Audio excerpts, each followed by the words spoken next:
Hello everyone. Today I'm going to spend 15 minutes in a somewhat shameless discussion of my book because it's launching this week and I'm really proud of it and I really want to encourage you to get your hands on it. Now, the name of the book is Irresistible: The 7 Secrets of the World's Most Enduring Employee-Focused Organizations. And it is really the result of 20 or some odd years of my research and consulting and advisory work with companies all over the world, lots of analysis, and a detailed look at the Glassdoor database on what creates what I call irresistible organizations. What I learned from this process is that if you look at companies in many industries and you use Glassdoor as a way to measure their effectiveness of taking care of their employees, there's essentially a bell curve of organizations. And it doesn't matter whether you look at size of company, growth rate of company, industry, location, they all have a bell curve. And about 10 to 15% of the companies operate at around 4 to 4.1 to 4.2 in Glassdoor. A whole bunch of them are in the middle. And then there's about 15 or 20% of companies that are rated very poorly by their employees.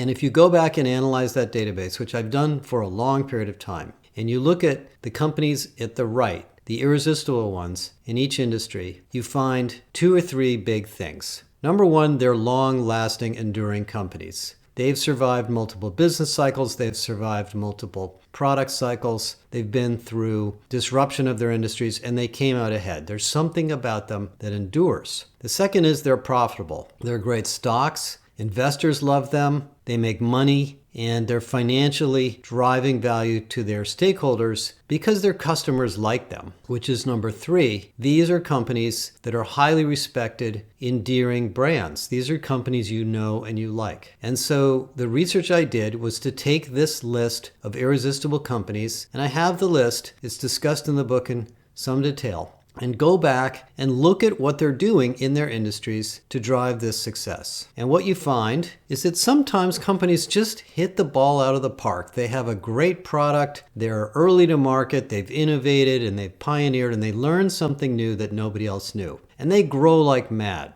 And you know, there's lots of companies like this. Google, Facebook was like this way. Starbucks did this in the retail sector. I mean, on and on and on. But then they run into trouble. Something happens. The market changes, the economy changes, the competitors catch up, and they need to recover. But the irresistible ones do, and they grow again, and they re-emerge as stronger companies over time. And so what the book talks about, through hundreds and hundreds of examples, is what are the 7 secrets that these companies do that's enduring and repeatable everywhere. And so let me just take a couple minutes and talk about each one, and I encourage you to read the book. And by the way, let me take a couple comments about the book. The book is for 3 audiences. It's for you as a leader or a manager of your company. It will teach you things about your organization that will make it better, that you can manage as a leader. The second, it's for practitioners, consultants, HR people, because of course there's lots of examples and stories and frameworks that you can learn from as a designer, as a consultant, as an HR person, even as an IT person. And the third, it's really for teams. I wrote the book fully aware that many of you are going to use it as a strategy development guide or handbook to help you figure out what you could be doing better. And so I encourage you to use it in your teams, and we will be putting together workshops and workshop materials to go with the book to make that easier.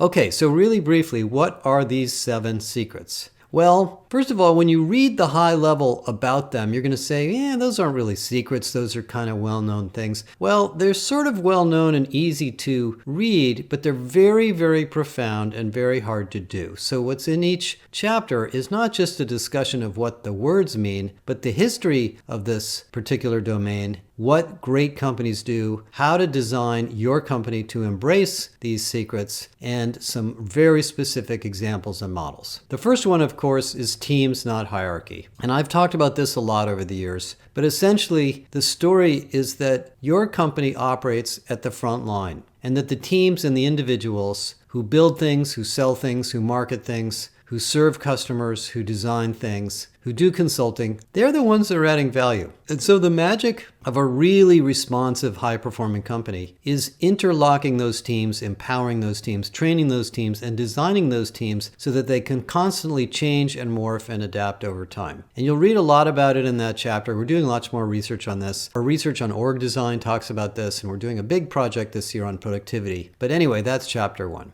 And as you heard about in my podcast about Ukraine, it's actually, in some ways, how the military operates. So lots and lots of things to read about there. You can read Stanley McChrystal's book on how the military does this, but this is really business stories. Chapter 2, Work, Not Jobs. Now, I've talked a lot about this in the last 6 months to a year as we've done the GWI research. We don't really operate in companies that have fixed jobs anymore. Yes, there are a lot of them and they are needed, but most jobs morph, they change, they adapt, they merge into other jobs. And over time, as technology advances, the routine work in the job goes away and you operate at what's called the top of your license more and more and more. And so we need to design our companies around the work, the tasks, the activities, the value statements that we're trying to build for customers, not the jobs. The job structure is getting in the way. And there's lots of discussion about that and lots of interesting things to think about on how you decompose work to build a high-performing company that is agile and adaptable and continuously improving in productivity. And by the way, productivity is a big topic right now coming into this slowdown. And if you're not thinking about your company as work, not jobs, you're going to have a hard time dealing with productivity. Number 3, coach, not boss.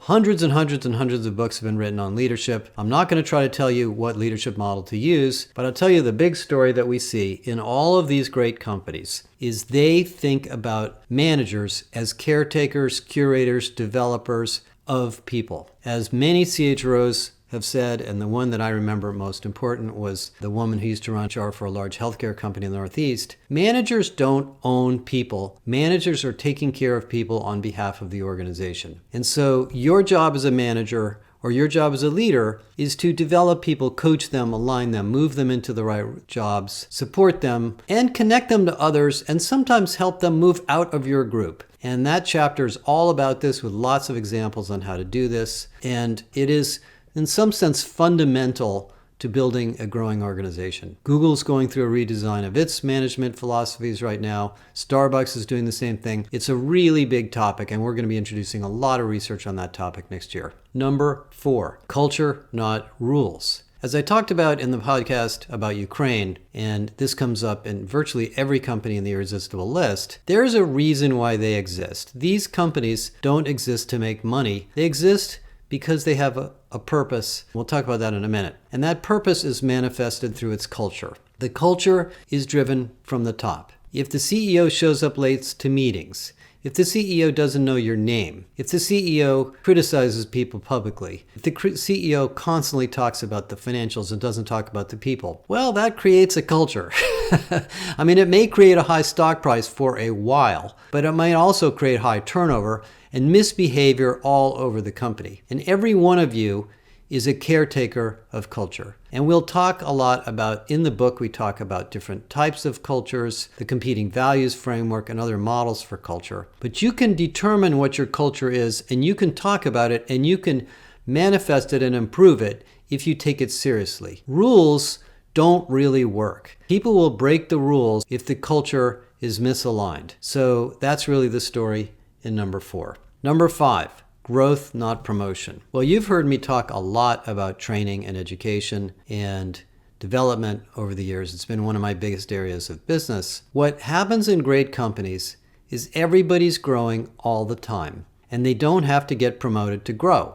In fact, getting promoted is really a sideline of growth. It is not the purpose of growth. In other words, we want people to feel that they're constantly developing, learning, aligning their personal needs and personal desires and personal aspirations to those of the company, getting access to information and training and support and education, as formal as it needs to be, and also, when it's appropriate, getting promoted. Getting promoted is not the purpose of getting developed. So as much as I like Ram Charan and the Leadership Pipeline, as I used to read years ago, it doesn't work that way anymore. Not everybody can be promoted. Sometimes the company's not growing and there just aren't enough opportunities, but moving people around, giving them new opportunities, cross-developmental assignments, talent marketplaces, internal mobility, these are the keys of high-performing companies. And as you read in the book, they manifest themselves in very, very big ways. For example, when people move around and grow inside the company, you have much more collective knowledge of what the customers and product sets and competitors do. So when a new competitor enters the market,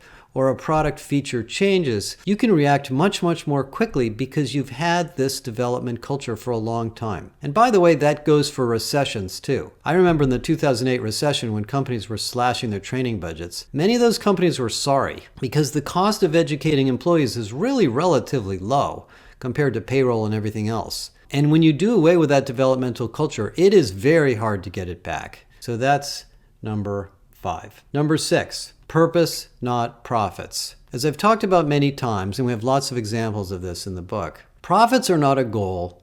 Profits are an outcome. Profits are an outcome of some mission, some purpose, some objective you're trying to fulfill for society, for the community, for your target customer set, for your industry. And your company probably has this, or it wouldn't exist. I mean, most companies start with a very strong purpose by the founders. And that's really why they start the company and how it grows. And over time, as it expands and gets more employees and higher costs and more stakeholders and sometimes goes public, it starts to turn into a profit-seeking machine. Well, there's nothing wrong with profit-seeking, but that can't be the only purpose of the company. As I talked about in another podcast, when I met with Andrew Fastow, who is the CFO of Enron, he told me very specifically that the reason Enron ran into legal and ethical problems is because they lost focus on the problem they were trying to solve. And they really chased the money, they chased the numbers, they chased the stock price to the point that a lot of unethical business practice took place. So, as I talk about in chapter 7, lots of examples of how to refocus on your purpose,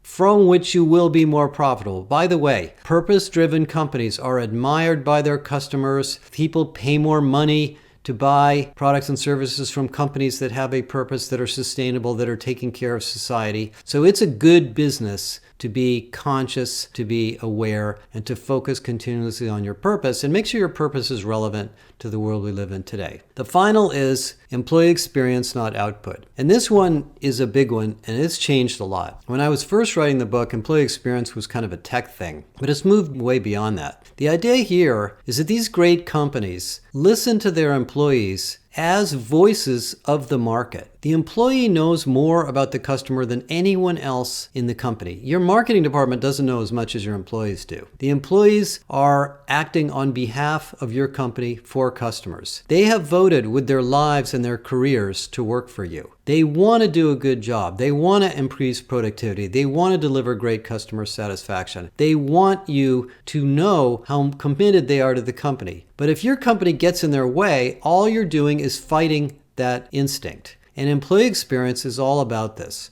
It's about creating tools, systems, journeys, development experiences, management behaviors, safety, what we call a healthy organization, so employees can do their jobs well and they're happy. As I talked about in my podcast about the military, the Army or the military runs on its stomach. If the food's not good, if their shoes don't fit, if their socks are wet, if their guns get jammed, if they're late, if they don't get enough sleep, they can't fight the war. And that's exactly what happens in business. It's not just about throwing well-being programs out there and telling everybody to take a mindfulness class. It's really about, as I say, designing the company around the productivity and success and efficiency of your employees' daily lives. Now, these 7 things sound simple, but they're all complicated. And what I've done in this book, which did take me about 7 years to write, is I've really decomposed every one of the 7 things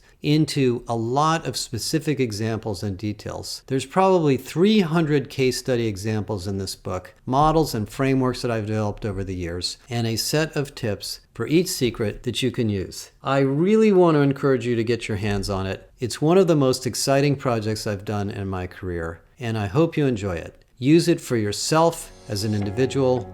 Use it for yourself as a practitioner or a consultant. Use it for yourself as a leader, as a manager, and bring your team together and talk about these secrets, because you can implement them in your company, and I promise you that you can make your company irresistible too. Thank you.